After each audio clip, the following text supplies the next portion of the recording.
ಸಿಂಧೂ ನದಿಯನ್ನ ಉತ್ತರ ಭಾರತದ ಕಡೆಗೆ ಕೇಂದ್ರ ಸರ್ಕಾರ ತಿರುಗಿಸುತ್ತಾ ಹೌದು, ಇಂತಹದೊಂದು ಭಾರಿ ಯೋಜನೆ ಪ್ರಸ್ತಾಪ ಸದ್ಯ ಕೇಂದ್ರದ ಮುಂದಿದೆ.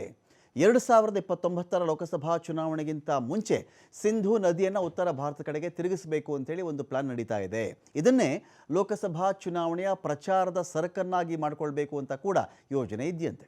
ಉತ್ತರದಲ್ಲಿ ಹೆಚ್ಚು ಮತ ಪಡೆದುಕೊಂಡು ಮತ್ತೊಂದು ಬಾರಿಗೆ ಅಧಿಕಾರಕ್ಕೆ ಇರಬೇಕು ಅಂತೇಳಿ ಇದೀಗ ಸಿಂಧೂ ವಿಷಯಕ್ಕೆ ಕೈ ಹಾಕುವಂಥ ಪ್ಲಾನ್ ಇದು.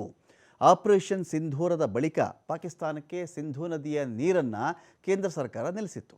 ನೀರು ಮತ್ತು ರಕ್ತ ಒಟ್ಟಿಗೆ ಹರಿಯೋದಕ್ಕೆ ಸಾಧ್ಯ ಇಲ್ಲ ಅಂಥೇಳಿ ಕೇಂದ್ರ ಸರ್ಕಾರ ಹೇಳಿತ್ತು. ಈ ಕಡೆ ನಮಗೆ ನೀರು ಬೇಕು, ಭಾರತೀಯ ರಕ್ತವನ್ನು ನಾವು ಹರಿಸ್ತಾ ಇರ್ತೀವಿ ಅಂತ ಪಾಕಿಸ್ತಾನ ಏನಾದರೂ ಅಂದ್ಕೊಂಡ್ರೆ, ಭಾವಿಸಿದ್ರೆ, ಪ್ಲ್ಯಾನ್ ಮಾಡಿದ್ರೆ, ಈ ಕಡೆ ನೀರು ಹರಿಬೇಕು, ರಕ್ತನೂ ಹರಿಸ್ತಾ ಇರಬೇಕು ಅಂದರೆ ಆಗಲ್ಲ. ಯಾವುದಾದ್ರೂ ಒಂದಷ್ಟೇ ರಕ್ತ ಹರಿಸ್ತೀರಾ, ನೀವು ನೀರು ಸ್ಟಾಪ್ ಮಾಡ್ತೀವಿ. ರಕ್ತ ಹರಿಸ್ತೀರಾ, ನೀವು ನೀರು ಸ್ಟಾಪ್ ಮಾಡ್ತೀವಿ. ನೀರು ಬೇಕಾ, ರಕ್ತ ಹರಿಸೋದು ನಿಲ್ಲಿಸಿ. ಈಗ ಆ ನೀರನ್ನು ಉತ್ತರ ಭಾರತಕ್ಕೆ ಒದಗಿಸಬೇಕು ಅಂಥೇಳಿ ನೀಲನಕ್ಷೆಯನ್ನು ರೂಪಿಸ್ತಾ ಇದೆ ಕೇಂದ್ರ. ಈ ಬಗ್ಗೆ ಕಳೆದ ಶುಕ್ರವಾರ ನಡೆದಂಥ ಕೇಂದ್ರದ ಹಿರಿಯ ಸಚಿವರ ಸಭೆಯಲ್ಲಿ ಚರ್ಚೆಯಾಗಿದೆ. ನದಿ ಜೋಡಣೆ ಯೋಜನೆ ಯಾವ ಥರ ಇದು? ಬಿಯಾಸ್ ನದಿ ಜೊತೆಗೆ ಸಿಂಧೂ ನದಿ ಜೋಡಣೆ ಮಾಡಲಾಗುತ್ತೆ. ಈ ನದಿ ಜೋಡಣೆಗಳ ವಿಚಾರ ಇದೆಯಲ್ಲ, ಬಹಳ ಒಂಥರ ಸಂಕೀರ್ಣವಾಗಿರತಕ್ಕಂಥ ವಿಷಯ ಇದು, ಅಷ್ಟು ಈಸಿ ಅಲ್ಲ ಇದು. ಈ ಗಂಗಾ ನದಿಯನ್ನು ನಾವು ದಕ್ಷಿಣದ ನದಿಗಳೊಂದಿಗೆ ಜೋಡಿಸ್ಬಿಡ್ತೀವಿ, ಇದೆಲ್ಲ ಹಿಂದೆ ಕೂಡ ಈ ಪ್ರಸ್ತಾಪ ಇತ್ತು. ಆದರೆ ಆ ತರಹದ ನದಿ ಜೋಡಣೆ ವಿಚಾರಕ್ಕೆ ನಿಮಗೆ ಪ್ರಾಕೃತಿಕವಾಗಿ ಆಗಬಹುದಾದಂಥ ಅನಾಹುತಗಳು, ಪರಿಸರ ನಷ್ಟ ಅಥವಾ ಅರಣ್ಯ ನಷ್ಟ, ತಗುಲುವಂಥ ವೆಚ್ಚ, ಬರ್ತಕ್ಕಂಥ ಕಾನೂನು ಪ್ರಕ್ರಿಯೆಗಳು, ಕಾನೂನು ತೊಡಕುಗಳು, ವಿವಾದಗಳು ತುಂಬ ಅಗಾಧವಾಗಿರ್ತವೆ, ತುಂಬ ದೊಡ್ಡ ಮಟ್ಟದಲ್ಲಿರುತ್ತೆ. ಹಾಗಾಗಿ ಅಂಥ ಯೋಜನೆಗಳು ಮಾಡೋದೇ ಬಹಳ ಕಷ್ಟ ಆಗಿಬಿಡುತ್ತೆ. ಆ ನದಿ ಆ ಥರ ಮಾಡಿದ್ಮೇಲೆ ಬರ್ತಕ್ಕಂಥ ಲಾಭಕ್ಕಿಂತ ಅದಕ್ಕಿಂತ ಮುಂಚೆ ಆಗುವಂಥ ನಷ್ಟ ಜಾಸ್ತಿ ಇರುತ್ತೆ ಅಂತ.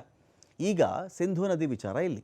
ಬಿಯಾಸ್ ನದಿ ಜೊತೆಗೆ ಗಂಗೆ ಉಪನದಿ ಇದೆಯಲ್ಲ, ಈ ಉಪನದಿಗಳ ಜೊತೆಗೆ ಸಿಂಧೂ ನದಿಯನ್ನು ಜೋಡಣೆ ಮಾಡಲಾಗುತ್ತೆ. ಇದಕ್ಕೋಸ್ಕರ 14 ಕಿಲೋಮೀಟರ್ ಸುರಂಗವನ್ನು ನಿರ್ಮಾಣ ಮಾಡಬೇಕಾಗತ್ತೆ.